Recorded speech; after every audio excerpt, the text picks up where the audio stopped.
Goals, objectives, priority statements, and performance results are just some of the terminology that we use to describe that stuff that we want to measure. There are different ideas and different practices for how to articulate these things. Just read through a few different strategic plans, including your organization's plan, and you will quickly realize just how much variety there is in how goals are written. Writing measurable goals doesn't always come naturally, but one grammar formula does make it easier.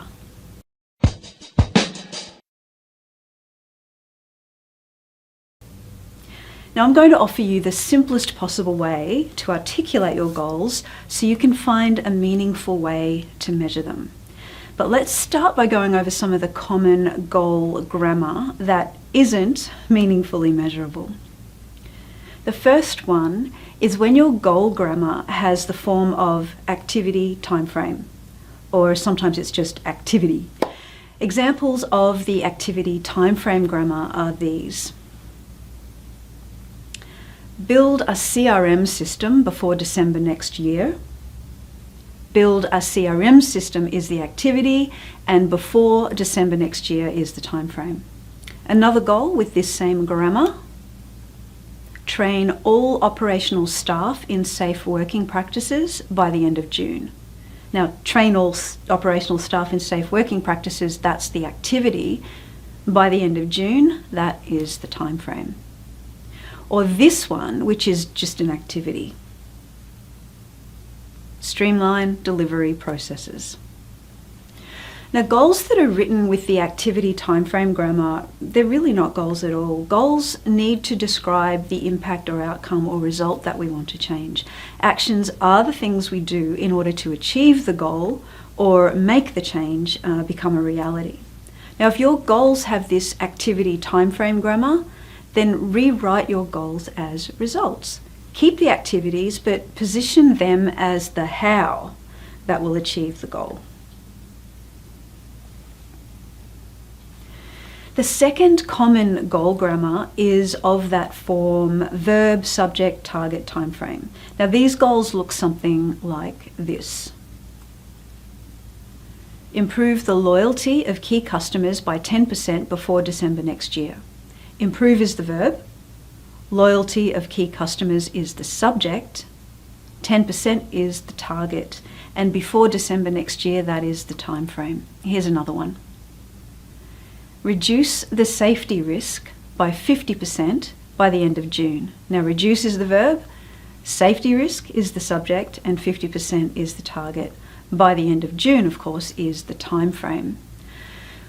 The most trouble with this grammatic formula is that it forces us to select a target before we even know how we are measuring the goal.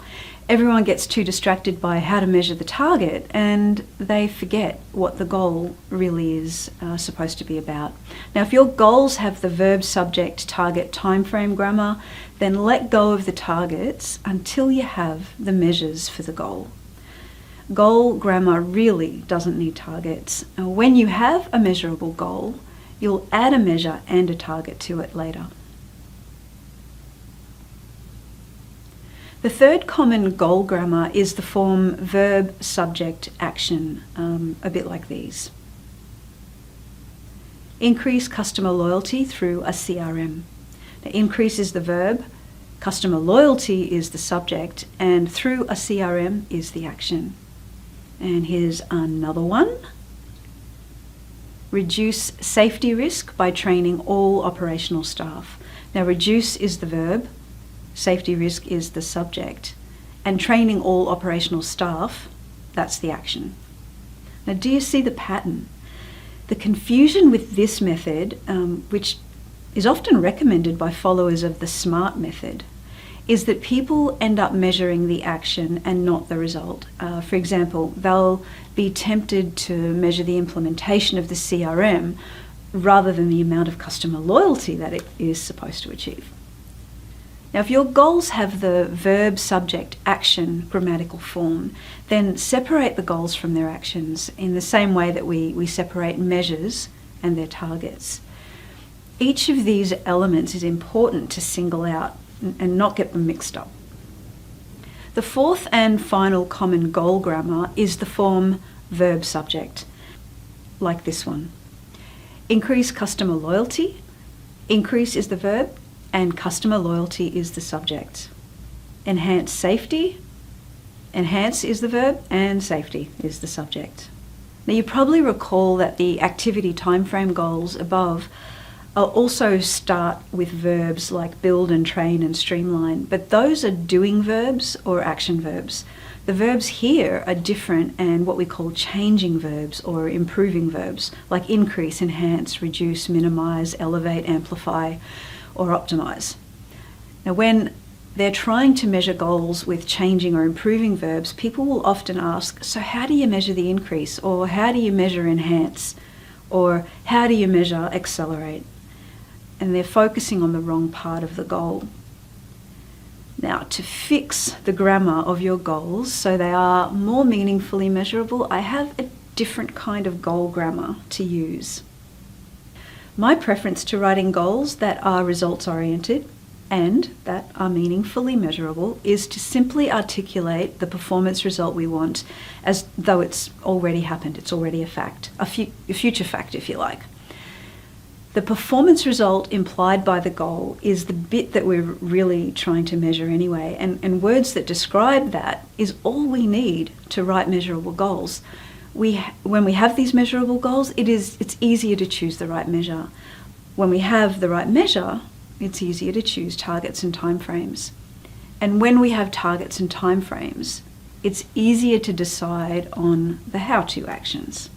So, the goal grammar that I recommend is simply subject state, as you'd want to witness it in the future when the goal is achieved.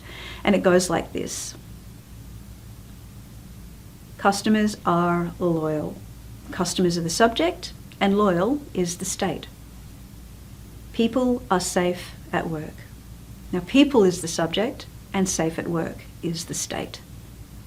Now, of course, these statements still do need some work on weasel words like loyal and safe to make them much more specific and observable. So perhaps customers are loyal could be more specifically worded as customers keep buying from us. And perhaps people are safe at work could be more specifically worded as people go home from work unharmed. But once we've written our goals in this subject state grammar and with specific language, we have something that we can easily design a measure for. Goal grammar does not have to be any more complicated than this. Just write your goals as future facts using the grammatical form of subject state, and then design a measure for that goal. Then set a target for the measure. Then choose an appropriate action to reach the target. So how often do your goals describe a future fact that you can meaningfully measure?